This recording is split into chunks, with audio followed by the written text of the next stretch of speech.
तेज बोलता हूँ। आइसक्रीम आ गया, आइसक्रीम। कौआ को, खरहा खो, गदहा गो, आइसक्रीम आ गया, आइसक्रीम। अरे चिंटू और बाबू, तुम दोनों ने सुना? बाहर आइसक्रीम वाला आया है, आम वाला ठंडा ठंडा आइसक्रीम लेकर। चलो आइसक्रीम खरीदते हैं। हाँ, बड़ा मजा आएगा इस भयानक गर्मी में आइसक्रीम खाने में। अरे लेकिन हम आइसक्रीम खाने बाहर जाएंगे कैसे? देखो मम्मी डंडे लेकर किचन में खाना बना रही है। अगर हम घर से बाहर गए तो मम्मी हमें डंडे से पिटाई करेगी। तो क्या करें, हमारे घर में एसी भी नहीं है और गर्मी भी लग रही है, तो मैं तो आइसक्रीम खाऊंगा। रुको, मेरे पास एक आइडिया है। कौन सा आइडिया चिंकी? मेरे पास एक रिमोट वाला नकली सांप है। मैं उस सांप को मम्मी के पास भेजूंगी और मम्मी डर के भाग जाएगी, तब हम आइसक्रीम खाने चले जाएंगे। अरे वाह चिंकी, ये तो बहुत ही बढ़िया आइडिया है। तो जल्दी जा चिंकी और नकली सांप लेकर आ। ठीक है, लेकर आती हूँ।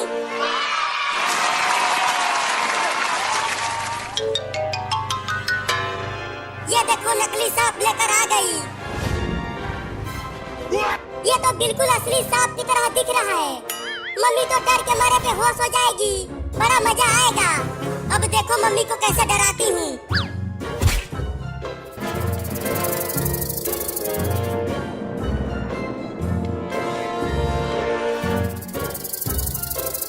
उस नकली सांप को धीरे धीरे मम्मी के पैरों के पास लेकर जाओ चिंकी। अरे नहीं नहीं, उससे मम्मी ज्यादा डर जाएगी।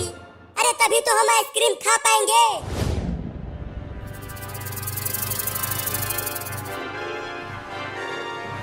अरे मम्मी तो सांप की तरफ देख भी नहीं रही है। रुको, सांप से मम्मी के पैरों में ठोकर मारती हूँ। गर्मी में मच्छर बहुत ज्यादा हो गए हैं, मेरे पैरों में काट रहे हैं। ये लो, मम्मी तो सांप को मच्छर खा रही है। और तेज ठोकर मार चिंकी, तब जाके मम्मी देखेगी सांप को। तो ये लो। अरे क्या काट लिया मेरे पैरों में? सांप सांप सांप सांप सांप सांप सांप सांप। अरे बाप रे, इतना जहरीला सांप कहाँ से आ गया हमारे घर में? मम्मी डर रही है चिंकी, सांप को आगे पीछे कर। अरे माई रे, चिंटू के पापा कहाँ हो? जल्दी आओ, किचन में जहरीला सांप घुस गया है। बड़ा मजा आ रहा है। हुई हुई हुई, चल भाग जा सांप यहाँ से, नहीं तो चिंटू के पापा तुम्हें मार देंगे। अब सांप को वहीं रहने दे और चलो आइसक्रीम खाते हैं। हाँ चलो।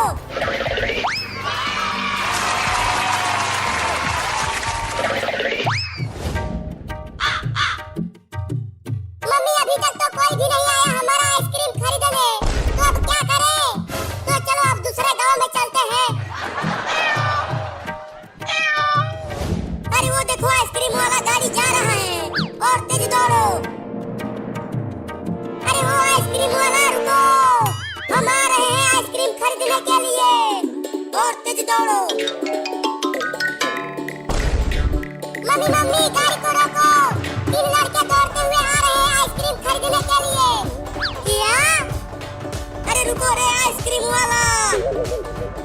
अरे हाँ, लड़के तो आ रहे हैं, अभी रोकती हूँ। ये लो तुम्हारा आम वाला, और ये लो तुम्हारा लीची वाला, और ये रहा तुम्हारा कटहल वाला।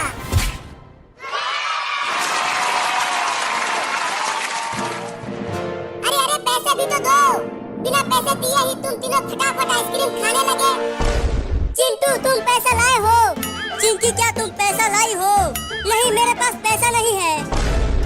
बाबू चल अपने चड्डी में से पैसा निकाल। पैसा मेरे पास भी नहीं है। आज हमारा फंडामेंटल एनालिसिस का पार्ट नंबर 2 है। आज के लर्निंग आउटकम्स के अंदर स्टडी करेंगे हम रेट पैक्स क्या होते हैं और ये किस तरह से वर्कआउट कर रहे होते हैं। डिटेक्ट करेंगे divergence between market expectations, central bank view और रिलीज डाटा। ये 3-4 किस्म की टर्मिनोलॉजीज यूज़ हो रही होती हैं। हम डिटेल में इनके बारे में देखेंगे कि किस किस तरह से हम इनको कहाँ से गैदर कर सकते हैं और इनको आपस में कंपेयर कैसे करना है। और आज हम कुछ ट्रेडिंग स्ट्रेटजी की बात भी करेंगे, जो फंडामेंटल एक्चुअली ट्रेडिंग होती है ना, कि फंडामेंटल ट्रेडिंग कहते किसे हैं। तो आज उनकी बात भी होगी। Trading economic fundamentals with higher accuracy, exactly. Strategies के अंदर हम ये देखेंगे कि हायर एक्यूरेसी के साथ कैसे ट्रेड किया जा सकता है।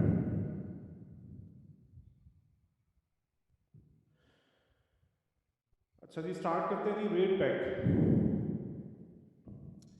रेट पैक एक इस्तेलाह है।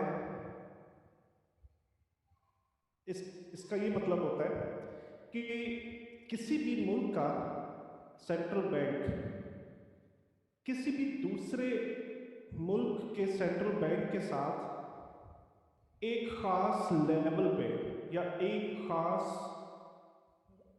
एक्सचेंज रेट के ऊपर एग्री करते हैं कि हम इस रेट से, मिसाल के तौर पे यूरो यूएसडी कुछ ये रेट चल रहा है, ये रेट है, ये रेट है, ये रेट है, जो हमारे पास प्राइस चल रही होती है ना अपनी फॉर्म में, तो ये एग्री कर लेते हैं कि हम इस रेट से, मिसाल के तौर पे ये रेट है 1.1286 समथिंग, ठीक है। इस रेट से ऊपर हम करेंसी को नहीं जाने देंगे, ओके। और एक ऐसा ही लेवल एक डिफाइन कर लिया जाता है, मिसाल के तौर पे 1.0123, मिसाल के तौर पे एक ऐसा लेवल डिफाइन कर लिया जाता है, और ये आपस में एग्रीमेंट होता है इनका कि इस लेवल से हम अपनी करेंसी को डी वैल्यू नहीं होने देंगे, राइट। और इसके साथ साथ फॉरेक्स मार्केट में ये धमकी देते हैं। देखिए, जब भी फॉरेक्स मार्केट में ट्रेडिंग हो रही होती है ना, जैसा कि हम ये जानते हैं कि कंप्यूटराइज्ड ट्रेडिंग भी होती है, हम ये जानते हैं कि फ्यूचर मार्केट ऑन होने के साथ उस मुल्क के बैंक्स भी इन्वॉल्व होते हैं, लेकिन जब फ्यूचर मार्केट ऑफ होती है तो कंप्यूटराइज्ड ट्रेडिंग भी चल रही होती है, ठीक है। और अगर पूरी दुनिया में किसी भी करेंसी को एकदम से बाय कर लिया जाए तो उस मुल्क की मीशत पे असरअंदाज होता है। लास्ट फंडामेंटल लेक्चर के अंदर हमने ये चीज़ें डिस्कस की थी। अगर बहुत ज़्यादा करेंसी किसी भी कंट्री की सेल हो जाए तो उसकी उस कंट्री की मीशत के ऊपर असरअंदाज होती है, ठीक है।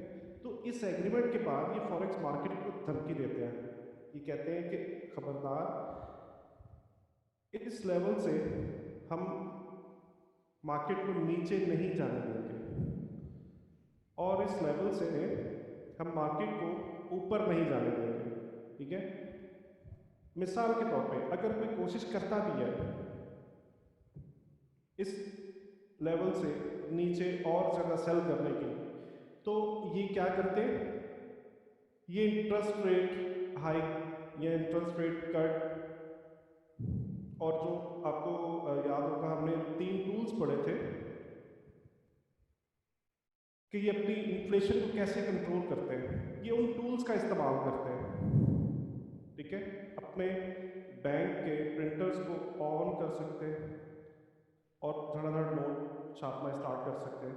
अगर ये रेट इस अपर लेवल तक पहुंच जाए, नोट धड़ाधड़ छपेगा और वो मार्केट के अंदर आएगा, इन्फ्लेशन बढ़ेगी, इन्फ्लेशन बढ़ने की वजह से डिमांड सप्लाई का रूल अप्लाई होता है यहाँ पे, और उसके बाद क्या होता है कि इसकी वैल्यू कम होना शुरू हो जाती है, ठीक है। इस तरह से ये लोग इस लेवल से ऊपर नहीं जाने देते मार्केट को। ऐसे ही मार्केट अगर बहुत नीचे गिर रही है तो इस लेवल को अगर हमें कहीं से ये पता चल जाता है कि फलां कंट्री और फलां कंट्री के अंदर रेट पैक लगा हुआ है, तो वो क्या करते हैं, अगर कोई यहाँ से नीचे सेल करने की कोशिश करता भी है, इस लेवल से नीचे सेल करने की कोशिश करता भी है, तो ये क्या करते हैं, अपने बैंक के प्रिंटर्स को बंद कर देते हैं, राइट, या इंटरेस्ट रेट हाइक कर देते हैं। इससे क्या होता है, डिमांड एंड सप्लाई के रूल्स को फॉलो करें तो करेंसी की वैल्यू इंक्रीज होना स्टार्ट हो जाती है, राइट। तो रेट पैक जो है ना, ये सिंपल सी बहुत लंबी मैं डेफिनेशंस में नहीं जाता, मैं जस्ट आपको जो मेन कॉन्सेप्ट है, मैं ये चाहता हूँ कि मैं आपको वो बताऊँ। रेट पैक दो ऐसे ख़ास लेवल्स होते हैं उस कंट्री का। मिसाल के तौर पे ये पौंड का चार्ट है,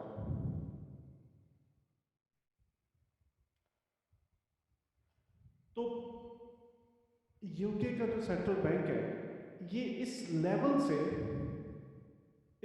से मार्केट नीचे नहीं गिरने देता किसी भी सूरत में, और इस लेवल से किसी भी सूरत में मार्केट को ऊपर नहीं, ऐसे नहीं जाने देता, ऊपर नहीं जाने देता, ठीक है। और आपके जो एसेट्स होते हैं ना, मिसाल के तौर पे अगर आप फाइंड आउट कर लेते हो कुछ दो कंट्रीज के दरमियान में रेट पैक लगे हुए हैं, रेट पैक लगे हुए हैं, और आप वेट करते हो कि मार्केट उस रेट पैक की प्राइस तक पहुंचे। मिसाल के तौर पे यहाँ से आपने देखा मार्केट को, आपने वेट किया, मार्केट यहाँ तक नीचे गिर जाती है, ठीक है, इस लेवल तक, और यहाँ से आप क्या करते हो, बाय कर सकते हो, ठीक है, बाय कर सकते हो, और आपका एसेट जो होगा इसके नीचे होगा इस लेवल से। तो ये जो आपके एसेट होंगे ना, इनको सेंट्रल बैंक प्रोटेक्ट कर रहा होता है। इस वजह से इस ट्रेड के अंदर एसल नहीं होते हैं, राइट। ये वो हॉली ग्रेल है जिसको आमतौर पे हर कोई ढूंढ रहा होता है ना कि हॉली ग्रेल हमें चाहिए, हॉली ग्रेल चाहिए, ये वो हॉली ग्रेल है, रेट पैक। लेकिन इसके साथ साथ मैं आपको ये बता दूं कि ये बहुत ज़्यादा फ्रीक्वेंटली नहीं होते, बहुत ज़्यादा फ्रीक्वेंटली नहीं आ रहे होते, तेज़ी के साथ ये ट्रेड नहीं मिल रही होती। मुमकिन है कि 6 माह में ट्रेड मिले, मुमकिन है 1 साल में ट्रेड मिले, लेकिन ये जब ट्रेड बनती है ना तो फिर ये चलती भी बहुत लंबा है, बहुत लंबे प्रॉफिट देती है, ठीक है। और इस वजह से रेट पैक का आपको पता होना चाहिए।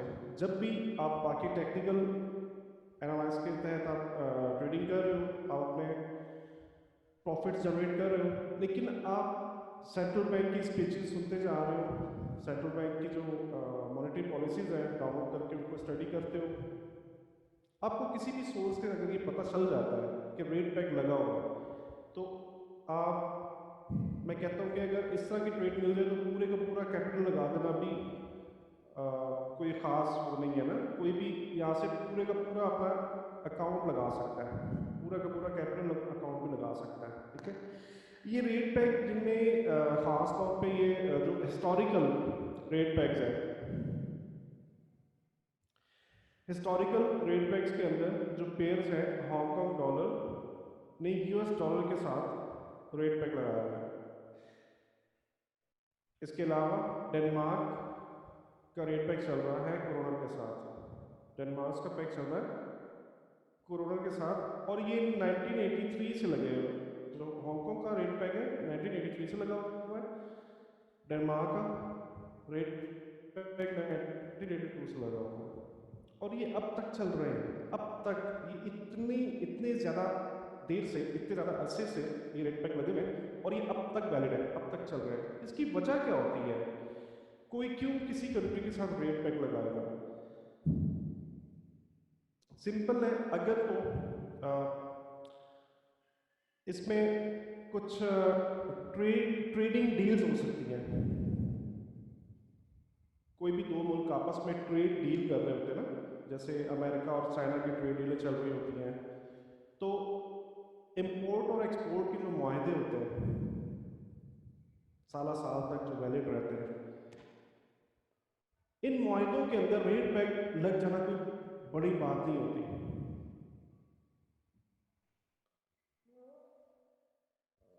जी आप बहुत लेट आ रहे हो, बहुत लेट आ रहे हो, ऐसे सेशन भी इंटरप्ट होता है, मुझे मैनुअली लॉग इन करना होता है आप सब दोस्तों को, थोड़ा टाइम से आया करें। तो जिन दो कंट्रीज़ के दरमियान में ट्रेड बैलेंसेस के मुआहदे चल रहे होते हैं, इंपोर्ट एक्सपोर्ट की ट्रेड्स के मुआहदे चल रहे होते हैं, ये लोग क्या करते हैं आपस में रेट पैक्स लगा सकते हैं। जी कोई इशू नहीं, जाहिद बलोच, नो प्रॉब्लम, ठीक है। क्या वजह होती है इसकी? ये वजह होती है अगर